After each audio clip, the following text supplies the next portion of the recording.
I'm Lucy Baker, I'm a confidence coach and I'm a professional makeup artist, and I help women to become confident inside and out. Space. Now what do I mean by that? I mean remembering that you as a person have your own space.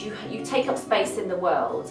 What tends to happen when your confidence is low and you're not feeling great is that you shrink into yourself, your head goes down, you feel, you kind of hunch over as a person. And one brilliant confident tip is to just remember to be present, own the space that you've got in this world, and to, put your shoulders down, stand tall, keep your head high.